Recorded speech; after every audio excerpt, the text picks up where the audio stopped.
Alright, say goodbye to the lovely paint. It's going. Welcome to Saturday's Wrench. Yeah, wrench-a-dee-roo. I've taken off the labels here, the Honda emblems. And those came off just with a heat gun, and I just got like a little utility knife and got behind it. I'm gonna strip this tank down to the metal. So then, and I also have to remove this chipped up trim here. You can see it's all chipped up. For right now, I'm gonna shoot a time lapse. I'm gonna get some paint stripper on this bitch, and then we're gonna shoot a little time lapse just to show you. And then I gotta fix some dents. I'm gonna try this. This is what we have in Canada. We don't get the aircraft stripper up here for some reason. You guys, you crazy Americans and your chemicals, man. So this is what I have to work with. Good old Canadian Tire, bud. And we'll get her sprayed on there. I'm gonna move it over to the workbench or onto the workhorse table, and then get it cleaned up. And then with these bad boys, I'll use my oil pen that I use for the tires to get in there and make this nice and white. I might buy a black one for there, we'll see. But that's looking pretty cool. I might just mask it off and then spray paint it and get these all cleaned up. Alright, so let's get this paint off of this biatch.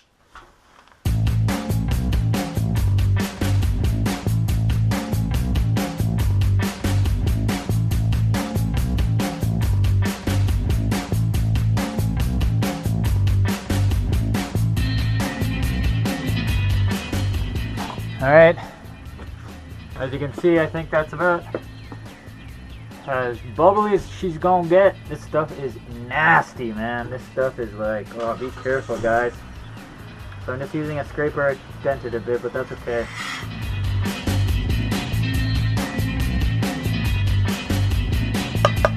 The reason I'm putting this in a container is because you can't just throw this in the garbage because it has all that stuff on it. Every place has a law where you have to dispose of stuff like this, so make sure you dispose of this stuff properly. Don't just throw it down the drain or something stupid. Alright, so I'm gonna get the rest of this stripped up, and then I gotta wash everything off, and then I might have to spray it a few more times, but it's looking good. It's working out. Probably my favorite thing about this product is that it says do not spray near children. What the fuck kind of world do we live in that you have to actually warn people about that?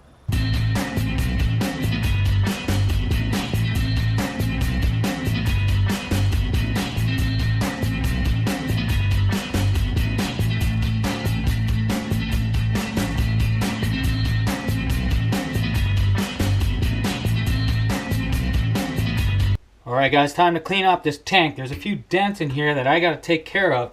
So I bought this Bondo small dent repair. So we're gonna use that just to fill out these little dents. So there's one here, and like one at the top here. Nothing major. So it all comes with instructions and like everything you need, like the mixer, the cement, and the sandpaper, which is really cool. So I'm gonna go ahead, go through the sanding process. I've already cleaned this off with some soap and water, and then I'm just gonna sand it up, and then we'll get on the putty.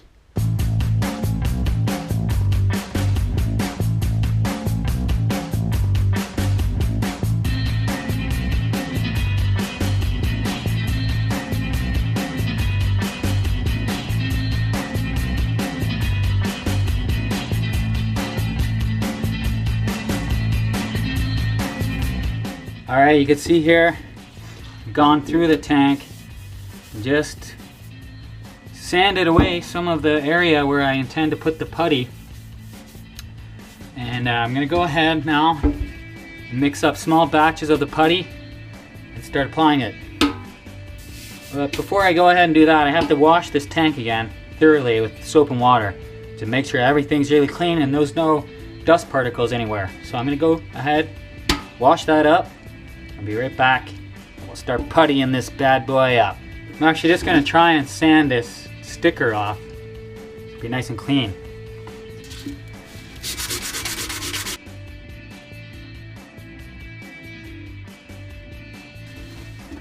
Alright, just got it in from cleaning it. Now I gotta mix up this putty and get her on. I'm just gonna rub it down with a little acetone just to clean up any left debris or clear up some water, and that's just really gonna give it a super clean surface for this Bondo to stick to. So that's looking nice and clean. Feels really clean. So that's ready for the Bondo. I'm gonna go ahead, find something to mix this on. You need to mix this stuff on a non-porous material. I guess that's so it doesn't absorb or dry out probably. So I'm gonna go find something and we'll get this stuff bonded up.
Alright, so you can see here, it's coming along pretty good. It's a lot more than when I first puttied it. Not the most practice with that, but you can see it's sanded down pretty nice. They feel pretty smooth, so I'm pretty pleased with that. I'm going to go ahead, I have to sand it down 2 more times, and then I'll be all ready to go. Alright guys, she's all bondoed up. Feeling pretty smooth. I got rid of most of the dents. Well, I got rid of all the dents actually, so nice and smooth. Now I can take this over to the painter and she'll be ready to paint. They're probably going to have to do their own sanding all around here, but I'm going to let them handle that stuff. At least I got rid of the dents, and that'll save them some time and hopefully save me some money. Wasn't that hard to do. Just follow the instructions on the Bondo kit, and tank's looking pretty cool. So can't wait to see this painted, and I'll be pretty excited for that. I'll probably be a couple more episodes away, and I'll probably reveal that right near the end, but it's looking good. Alright, so the Bondo worked out pretty good. I'm feeling pretty good about that. I haven't really gone through with you guys what I did with the tank. So I'll show you some pictures here. You could see I started off with vinegar, straight up vinegar actually, with a little bit of salt. So what I did was I kind of took some compressed air and blew inside the tank and got all the dust and particles out of there. And then I just used my old petcock and I cut a little gas line. You can see that here. So just to cover up the holes. And then I just filled it with vinegar and I left it sitting there for about 7 days. 5 to 7 days I think it was. And it did actually pretty good job. Initially it got rid of a lot of the rust.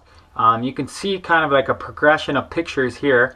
You could see that it kind of ate away at the rust, but after like 7 days, you don't want to leave that vinegar in the tank for more than a week because it could start eating through the metal. And I didn't want to have any problems with any small little holes or anything like that in the tank.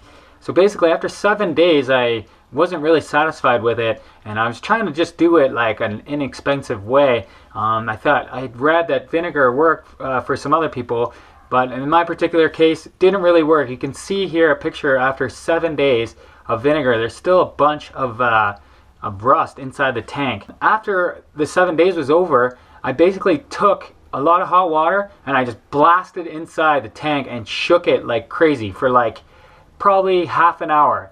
I filled it up maybe like with maybe a couple liters of water or a liter of water, and I just shook and shook like a maniac. Like and so many pieces of rust were coming out like crazy. Like there's so many pieces. I had to take it inside the tank. A lot of people do this outside. You could use a garden hose or a pressure washer would be good too, and just get it in there. And after I rinsed it all with the water, I was still not satisfied. I could reach down inside the tank and I could feel like a gritty surface on the metal inside there. And I knew I wasn't really too comfortable about running that. So what I ended up using at the end was Metal Rescue.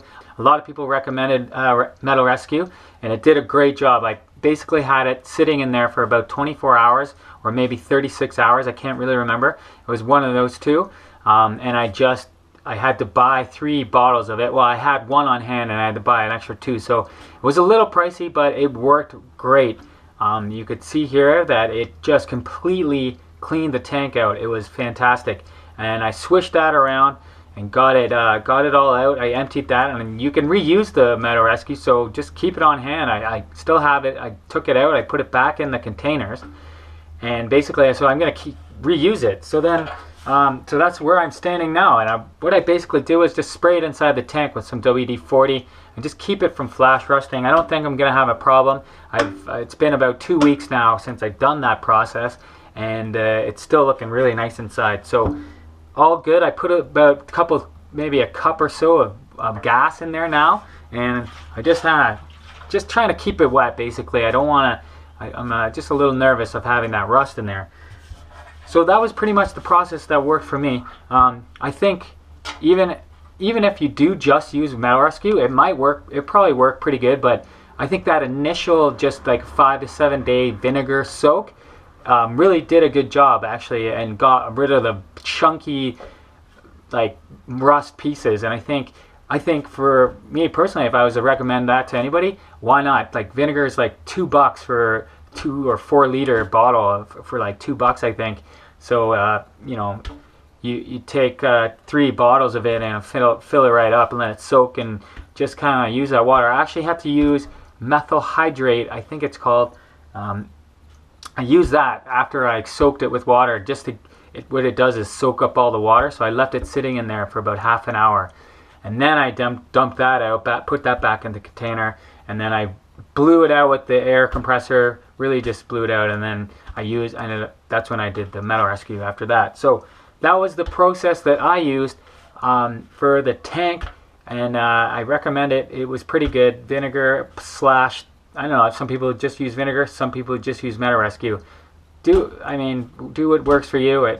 The vinegar combination Metal Rescue formula just worked for me. So pick your method and do your research, and hope it works out. So I want to show you guys some pictures of the battery box design that I made. You could see here, so what I did was I basically designed a whole new battery box. I used a computer program and to basically I measured out every single component that I was putting inside the battery box, and I went on my computer and I basically made these boxes in a computer program called Illustrator, and it was accurate to the measurements that my components are. So I made everything to scale, and what I did was it took me a week basically, and I just in my spare time I designed a battery box, and I just would move my components around on the computer, just trying to get a good setup to fit. And this is what I came up with, and you could see here I printed out all my designs. I cut them out with cereal boxes. So I just took some cereal boxes and like little pizza boxes, like frozen pizza boxes, and I just made the battery box. This actually was the first prototype that I did, and you could see here that it was pretty cool. What happened was luckily I printed it out, and this is why you got to mock things up. When I fitted it on the bike, the rear tire was still hitting it, and you could see here I marked it right there because I knew that's how much I needed to take off. So I went back to the drawing board another week, and I had to make it even smaller. And so I really compacted it, and it was really cool using the computer to the Illustrator file to make everything really accurate. All the lines were accurate, and what I came up with was this, which I thought, as you can see in the pictures and stuff, I actually came up with like a shelf design, which I think is pretty neat. So this would be this is like an older prototype, but my one's going to be a little smaller, but that's off at a machinist getting cut, the metal cut and welded. So what I came up with was this cool little shelf unit. So this shelf will sit inside there like that, and I'll have some components here, and then my electrical, I'm fitting an M unit here, so the M unit will just drill onto this little shelving unit, and the wires will cut a little piece out of here, and that'll just kind of, I have another little component there, so this is just great, and my battery's just going to sit right in here. Then I have another component sitting on here, so take a look at it. It's pretty cool. It was nice. It was a good idea to mock this up, really just cut everything up and fit it right in the bike just to see visually what was going on. So you could see all the pictures of that process, and that really worked out. So that's off at a machinist. He's cutting up all the metal for me. So he's plasma cutting up the metal. He's going to weld everything up for me. Hopefully getting that next week. Then I could start fitting all my electrical components. So short one today. Did the tank. I explained the process of that, and I explained the process of the battery box. If you have any questions about the battery box, feel free to hit me up. I got to nail down a tank design. I'm still debating over things in my head, and so we got the battery box coming. I've got the tank coming, and then we'll get everything together, and hopefully we can start on the electronics real soon. So thanks for watching, guys. Thanks for all your support. Thanks for your comments and your help, and please subscribe to the channel.